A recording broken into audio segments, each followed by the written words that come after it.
Judges 8.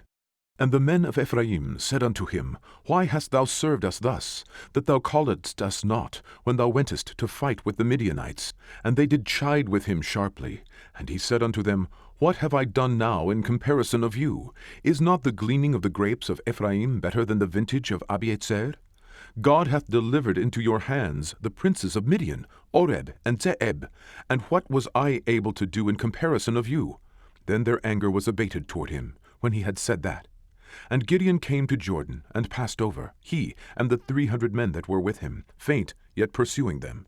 And he said unto the men of Succoth, Give, I pray you, loaves of bread unto the people that follow me, for they be faint, and I am pursuing after Zebah and Zalmunna, kings of Midian. And the princes of Succoth said, Are the hands of Zebah and Zalmunna now in thine hand, that we should give bread unto thine army? And Gideon said, Therefore, when the Lord hath delivered Zebah and Zalmunna into mine hand, then I will tear your flesh with the thorns of the wilderness, and with briars.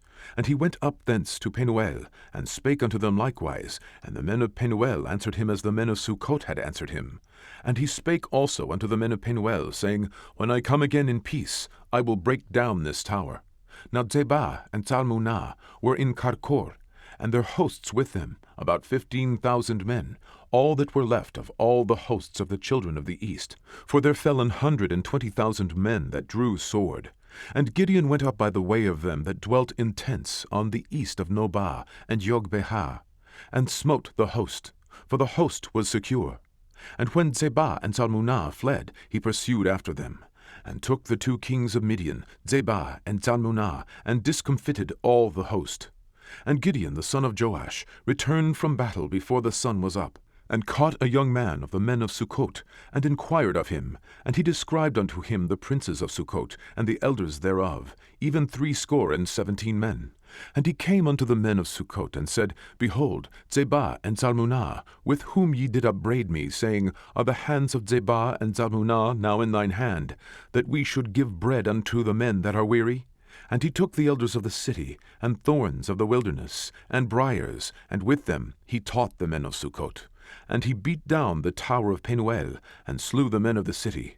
Then said he unto Zebah and Zalmunna, What manner of men were they whom ye slew at Tabor? And they answered, As thou art, so were they. Each one resembled the children of a king. And he said, They were my brethren, even the sons of my mother. As the Lord liveth, if ye had saved them alive, I would not slay you. And he said unto Yeter his firstborn, Up, and slay them. But the youth drew not his sword, for he feared, because he was yet a youth. Then Zebah and Zalmunna said, Rise thou, and fall upon us, for as the man is, so is his strength. And Gideon arose, and slew Zebah and Zalmunna, and took away the ornaments that were on their camels' necks. Then the men of Israel said unto Gideon, Rule thou over us, both thou and thy son's son also, for thou hast delivered us from the hand of Midian. And Gideon said unto them, I will not rule over you, neither shall my son rule over you. The Lord shall rule over you.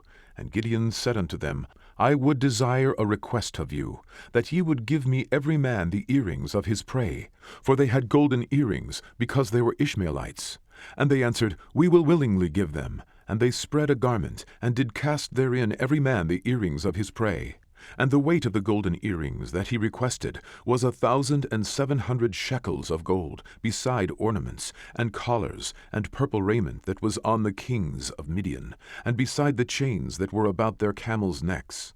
And Gideon made an ephod thereof, and put it in his city, even in Ophrah. And all Israel went thither a-whoring after it, which thing became a snare unto Gideon, and to his house.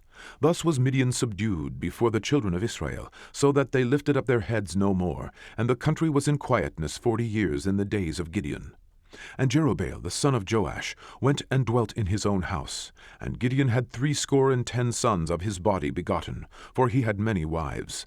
And his concubine that was in Shechem, she also bare him a son, whose name he called Abimelech.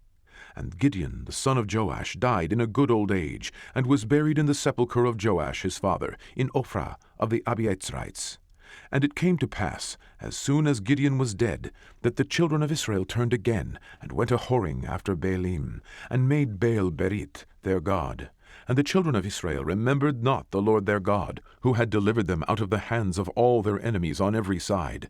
Neither showed they kindness to the house of Jerubbaal, namely Gideon, according to all the goodness which he had showed unto Israel.